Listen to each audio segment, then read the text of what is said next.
Good morning. Thank you very much again for joining us this morning. We have people here in the room as well as I see over 40 people online right now. We would have a couple of hopefully quick updates, and after that, hopefully questions from you guys, and we'll go from there. So my updates. I would like to share with you a couple of additions to our office. You remember our org chart.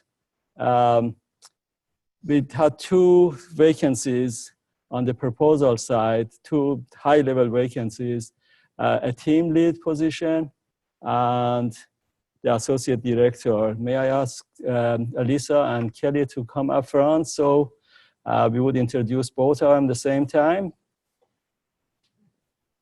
Thank you very much. Elisa is a new team leader. She has history with Office of Research, definitely, and more importantly, with sponsored programs. She started in sponsored program ages ago when we were on campus, some 10, 12 years ago. She was in sponsored programs. Then IRS started, and she was one of the first ones to move to IRS and made great work in IRS all these years. You all are familiar with what IRS does on major proposals, and also you all are using the template for budget that she has developed and has made life really easy on campus. Now I am really happy to see her. She is back in sponsored programs and team lead for proposals.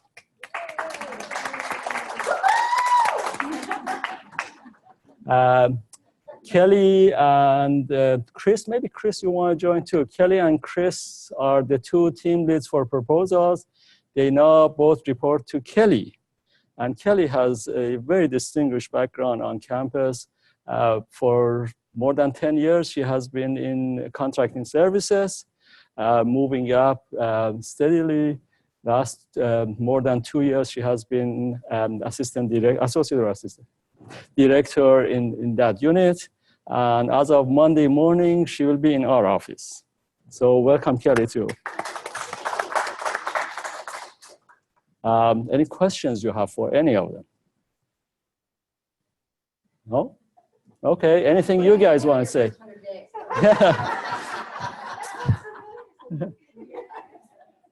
Kelly, anything you want to say? I'm just really excited about joining this team and seeing. Sorry.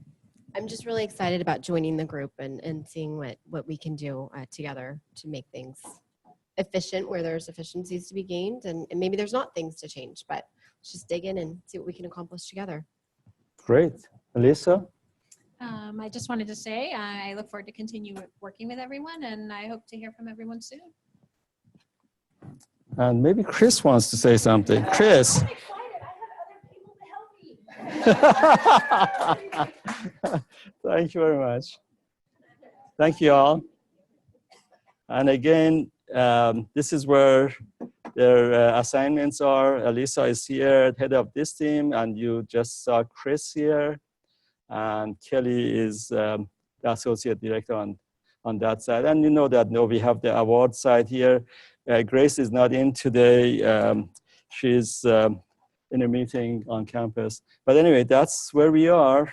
And it's exciting time. And thank you very much. And I'm really happy that those positions are filled now. Let's see. Next, I think Jessica from compliance has an update.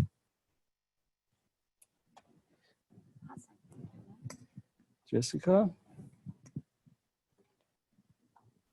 And I'll stay out of your way.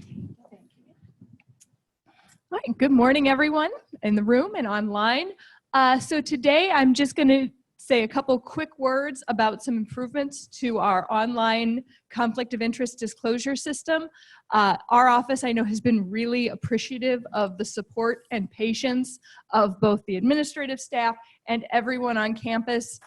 We rolled it out we're going on a year.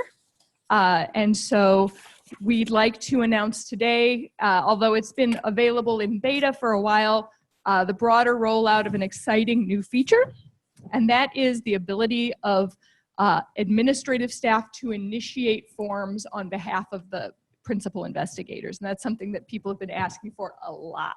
So you guys are all familiar with our standard. This is the landing page. And so if you are a principal investigator and you've logged in, you know up at the top, you've got your project information dropdown. It pops down like this. And you have your non-PHS tab. I should probably specify at this point that this is for initiating forms for non-PHS funded research. So if it's NIH, CDC, any agency that follows PHS guidelines, that's still going to be the principal investigator logging in, completing his disclosure. But for any privately funded research, anything that's funded by NSF, that's what we're talking about here. This is where the administrative staff is going to be able to step in and initiate the form. So we're the PI, we're logged in, we're ready to go. We've got our non-PHS forms. And when you select that, it's going to take you to this landing page. This should look familiar to everybody because this is a standard part of our process where you go in and you set your administrative contact. You've got their name, you just start typing, you select it from the drop down, you've got their contact number, and once that information is set, that person can now initiate forms on your behalf. You guys know this is a permissions-based system, so then when the administrative contact logs in next, if you don't see it, remember you may need to quit your browser, restart, log in again. Now, once that person has been named, they are going to have an extra item on their Dropbox, and it says, it's probably too small to read, but it says initiate PI form. You select that, and it's going to take you to this page. It says use this page to create a draft form 700U or 800, and there's going to be a drop-down with all of the names of the PIs that have designated you. So that's something that's really nice. So you can actually be the administrative contact for multiple PIs and initiate forms on behalf of multiple PIs. Just to anticipate a really common question, unfortunately right now we can only support one administrative contact. So if you have multiple folks in your office who are doing these documents, unfortunately right now we're just going to have to pick one of them. That's on our list of expansion features to have multiple admin contacts, but right now it's just one. Another common question is, who should I choose? This is usually someone, a contracts and grants analyst in your office, a financial analyst, a assistant. Any one of those can be your administrative contact. The only person that we ask not be your administrative contact is your sponsored programs analyst. Yeah, exactly. We learned that the hard way. Please do not set your sponsored programs analyst as your administrative contact, as it removes their access from the rest of the system. Anybody else locally in your department is great, it's fine.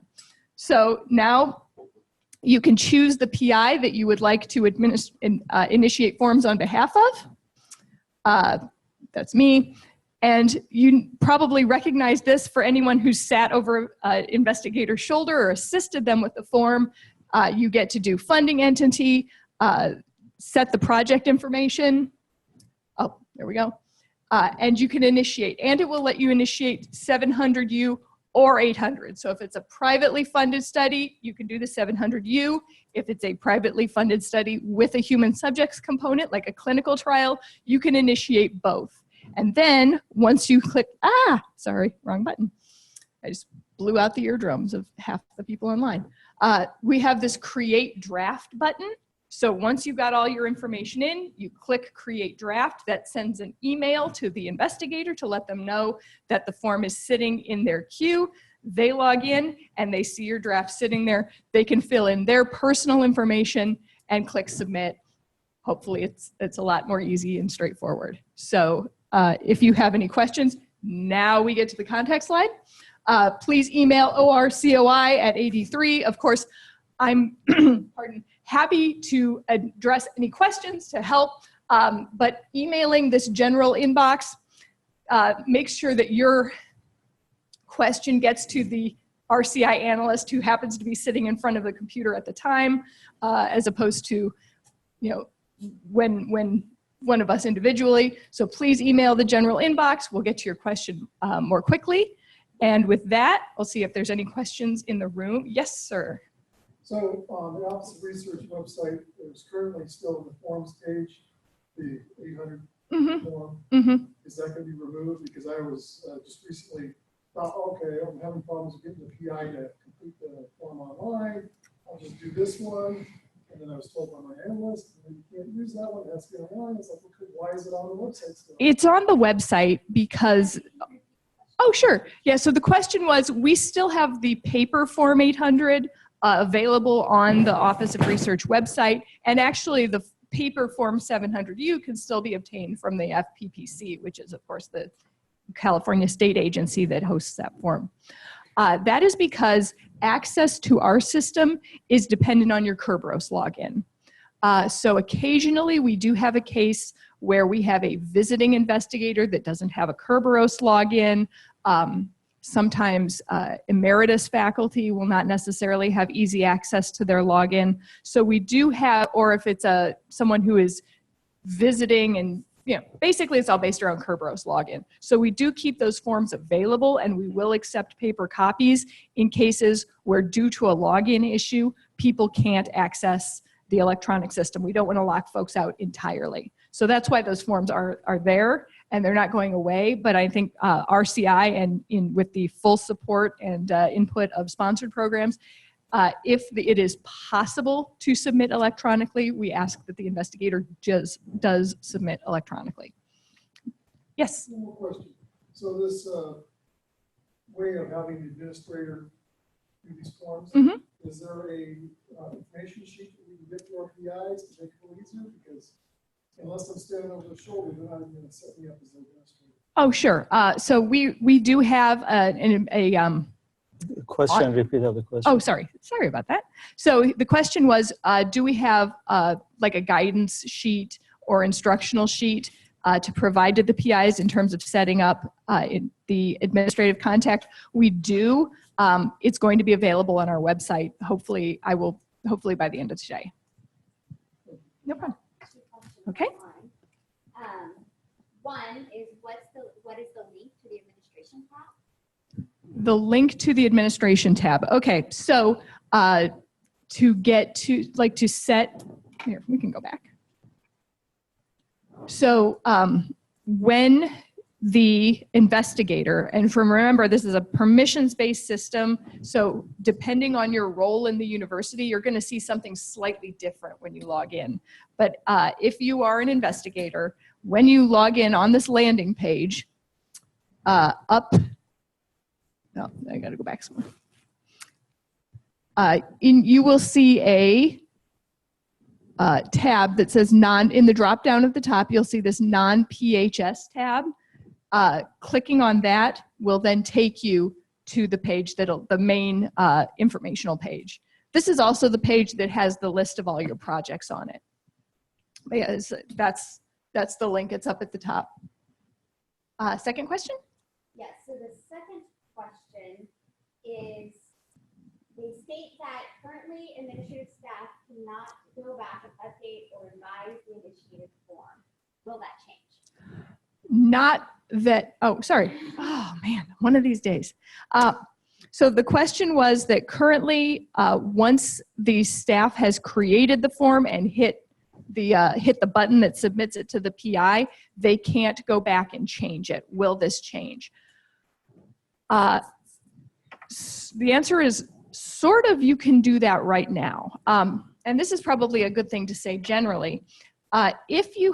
So hitting that finalize button, the PI signs their name, hits the finalize button, that submits it to our office. And that's fundamentally the same as dropping it in an envelope and mailing it. So when people go back and they say, oh, I see my form, but I can't make any changes to it, that is because your form has been frozen in time. That is officially submitted information. However, if you made a mistake on the form, if you want to change something, if you contact our office, we can revert that form back to draft status. That was another thing that a lot of people asked for, and that has been very helpful. If you want to make a change, contact us at the right here. We will revert your form to draft, and unfortunately, at that point, only the PI will be able to make changes. We don't have necessarily the capacity for administrative staff to make changes once we've sent it back to draft, but you will be able to make a change to the form, and that's definitely a feature that we will put into future. We'll put in the desired features list. And by the way, while I'm up here talking about all of these features, I do want to thank Tim Holmes and his group for being extremely responsive and always helping us when we have these feature requests and when we need things clarified or looked up. They are amazing partners in this. And yes? Speak a little bit about why we want the PI to do that, not admin staff. That, on these particular forms.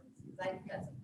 yeah, no, absolutely. So Cindy asked me to say a couple words about why the principal investigator should be inputting this information and not the administrative staff. And I think maybe the best place to start with that is, am I on? Okay, there we go. Is that these forms, if you haven't seen them or if you are not familiar with these conflict of interest disclosure forms, are the principal investigator's personal financial information. And especially with the 700U, when the PI signs that form, they are confirming that they are attesting, that the information is correct as written, and basically submitting a state form. So it is important that these forms are filled out as much as possible by the PI so that that information is correct, that the information is accurate, and that they are aware of the information that is on that form. Because again, once they put their signature on it and sign and submit it, especially with the 700U, that is an attestation made to the state of California. So, in fact, Yeah, the primary thing. oh sure, of course. You know, this is sensitive. Okay. So this is sensitive personal information about them and their family members, right? It's not institutional information that goes into those forms. And that's one of the reasons why, because of the confidentiality and the nature of what we're collecting, we really want, we want the PIs to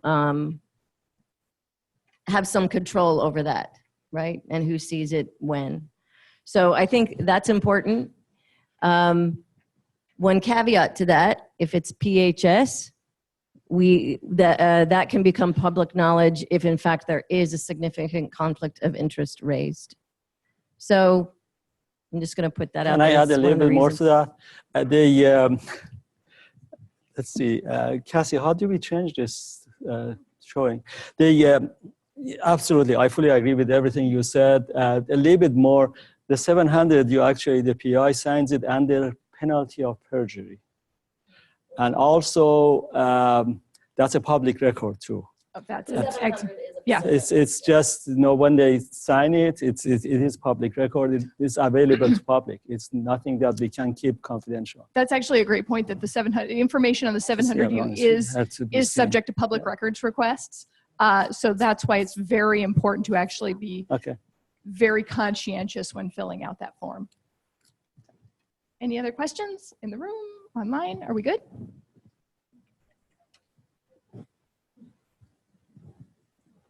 All right. Thank you, guys. Thank you very much, Jessica. Thank you. Thank you. James, do you have any updates? Sure. Accounting. Sure. Why not? I have just a couple of good morning, everyone. I have just a couple of quick things to mention. I have one more. Well, 3 things to mention. I'll go with 3. We said 2. I know, but Okay. We stay flexible. That's okay. But they're all really quick, so it's okay. That's okay. Take your time. First one is just to mention or again, that we have implemented our new automated billing system, like I think I brought up last time. We're rolling it out pretty slowly, bringing in a fairly small number of existing funds, and as we set up new funds, putting them into the system. But we're working out the kinks. So I'm still planning to show you what that looks like, but maybe in June. I was thinking maybe that might be in June, where we take a look at that once we've got enough invoices actually processed through the system for it to actually make sense, and so you can see what's out there. So that's one thing. Another system type of thing that is going to be coming pretty soon is we are replacing our cost share tracking system with a new cost share system. The target go live on that is early August, like August 1st. Again, we want to give you guys a preview of what that's going to look like maybe next month. It looks really good. It's much slicker than the current system. I know the current system can be a little bit, what's the word? I like that. Okay, it's a little clunky. Okay, clunky. So the new system is built on new technology. It's really fast. We've tried to automate it a lot of the manual setup steps, so you don't have to spend as much time filling in blanks. Conceptually, it still works pretty much the same process. It's just been really streamlined. So I think you'll be excited to see what that looks like. Again, hopefully it'll be next month. We can have you take a look at it in here. We probably are pulling in a few campus users in the next few weeks to have them give it a spin, see what feedback we can get, see what little additional changes we might need to make. So that's the second thing I wanted to mention. And the third thing is actually something that Francisco asked me to mention because he couldn't be here this morning, and that has to do with program income. It's a reminder, please, please, please, if you have an award that will be generating program income, please work with contracts and grants analysts to make sure that we've got a separate fund set up to capture that program income and the expenses associated with that. We need to report that information. The place where this happens and we don't find out about it is often with conference grants, conferences that you're putting on where you're collecting registration fees. Sometimes downstream at some point, somehow we figure out, oh, we've been bringing these receipts in and putting them into Gen Funds accounts in these places. We need to have them in a specific program income fund, and then we need to tie that to the sponsored fund. Okay, so if you hit those, let us know, and could be other situations as well. When we recognize it, when we're setting up an award, we will reach out to you and say, hey, it looks like we're doing program income here. Here are the steps we need to do. But sometimes there may be components of the project that aren't apparent to us when it gets to our office. So that would be very helpful. Okay, good. Questions, thoughts? Nothing online? Okay, thank you very much. Chris, did you want to talk about any updates on, is there anything?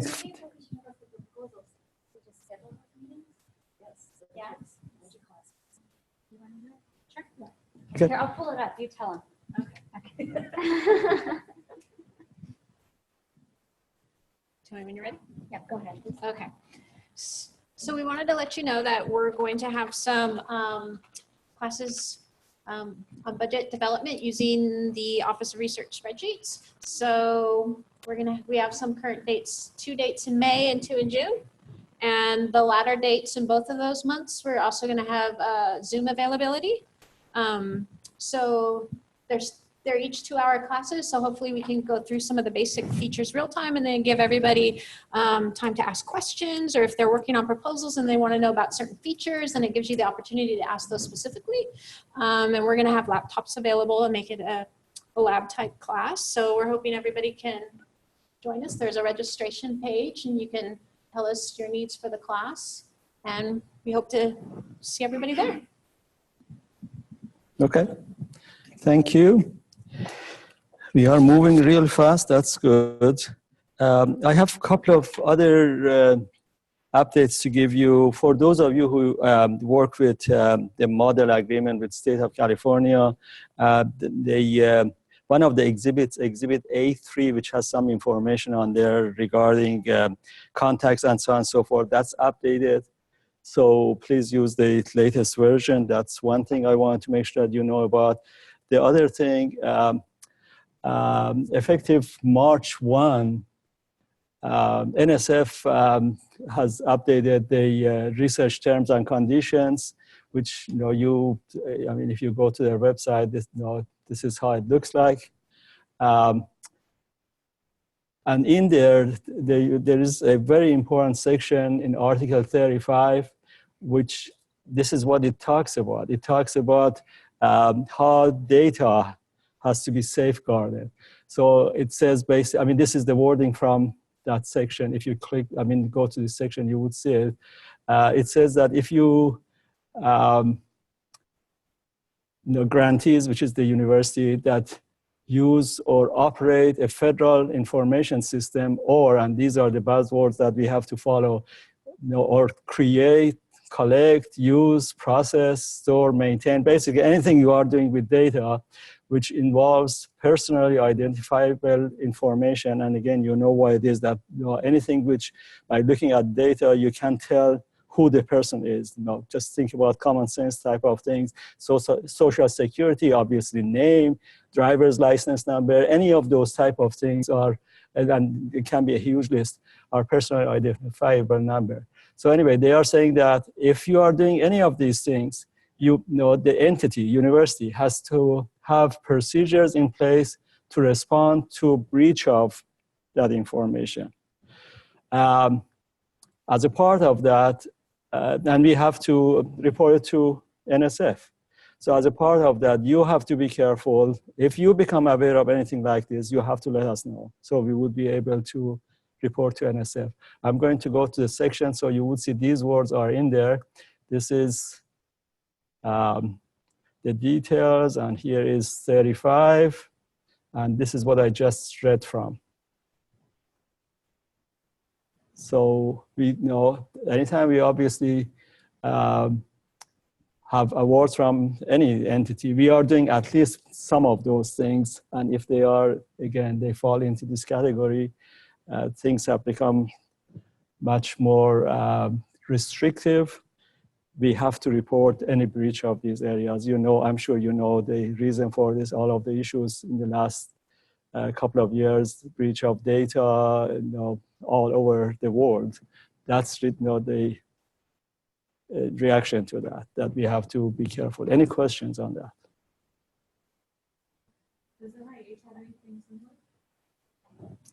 I am not aware of anything like this, exact same wording, but all of the entities, all of the federal systems, they do have something which says that obviously if you become aware of any breach, you have to make sure that somebody knows about it and somebody would start doing something. More importantly, we have to have systems that would prevent the breach. So in general, you really have to apply the same thing to all of them. The question was if NIH has, I'm sorry, I didn't repeat the question. The question was if NIH has a similar system, and the answer is that we have to read this into any relationship we have, basically.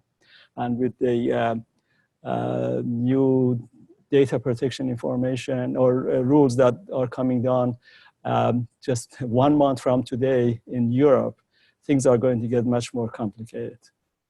And for those of you who might not be aware of that, the requirements there are much more restrictive. It's basically, anytime that data is generated either in Europe or on European citizens, even if they are here, no specific restrictions would come in. And just, all universities and corporations are trying to figure out how to deal with that. So this is the area which is very hot right now, for good reason. Okay, so let's see. One other thing that I was asked to mention here has to do with the travel expense rate when we are dealing with state of California. From time to time, they want us to follow the state rules, but you all know that University of California says that we have to use our own rules, not the state rules. So be careful about that too, and advise your PIs accordingly, that any agreement we have with state of California, there are some minor exceptions probably, but in general, we have to use university travel rates, not the state travel rates. And that's actually in the regulations of state too, that they tell them, their own people, that's what they have to do. But sometimes they might not be aware of it, and they would put restrictions in our agreements that we have to follow their travel rates, and we have to fight those and fix them. Was that correct, James? James says we fight them. And yeah, we have to win on that, because that's how the policy of universities. Okay, I don't have anything else. Cassie has a question for James. Yeah. No, you cannot run away. So we have one question for James, and that is, are PI or technicians' visa fees to foreign countries for research supported by the federal funds? So is that supportable by federal funds?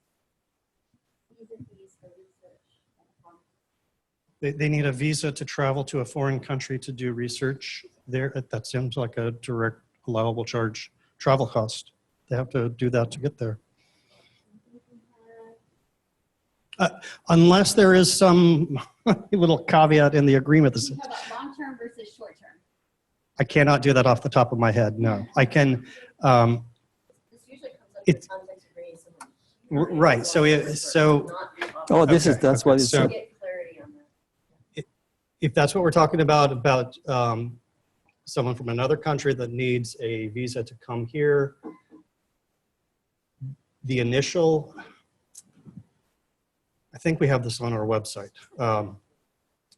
The initial visa to come here is part of the recruitment relocation cost and is allowable, and then the renewal of that is not to be charged to the federal agreement.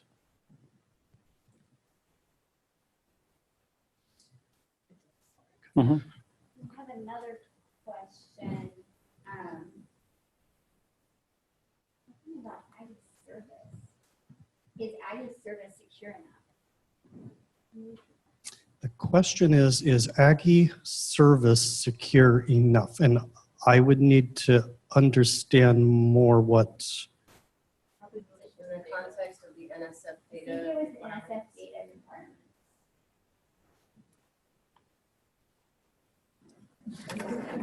I don't, Yes, it is. Okay, so here's, so Gwen is clarifying. Okay, so we will run into P2 issues with NSF due to accessibility of information in Aggie service. The PII.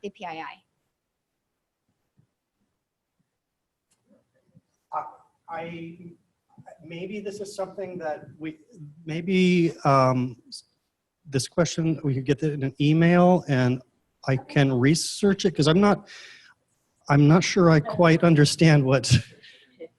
Yeah, I think we're feeling confused because Aggie service is like a service request purchasing kind of system. So it's not like a research data system where you're collecting personally identifiable information of research subjects or something like that. So we're not understanding the context of the question. Okay, all right. So an email later. Thanks. And then we can follow up next month.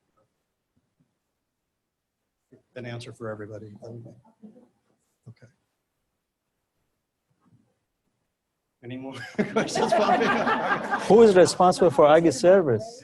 Which office is that even? And yeah, Aggie service, for example, we do have recruitment information in there, which they can be personal, but it has nothing to do with the NSF awards. Yeah, I need to look it up. Okay, thank you. So we get back to you on that once James gets the email and we know what we are talking about. Okay, anything else, either here or online? Come on, this is your time to ask questions. Well, I think we did a good job. And just Use Abby service, a participant of the service. We ever use that system mechanism to make a payment? Well, that would be the question. some discussions are going on here, still going IG service. Okay. We'll So figure it out. we have to come back. Okay. If there's nothing else, let's stop and go serve the people we serve. Thank you very much. See you next month.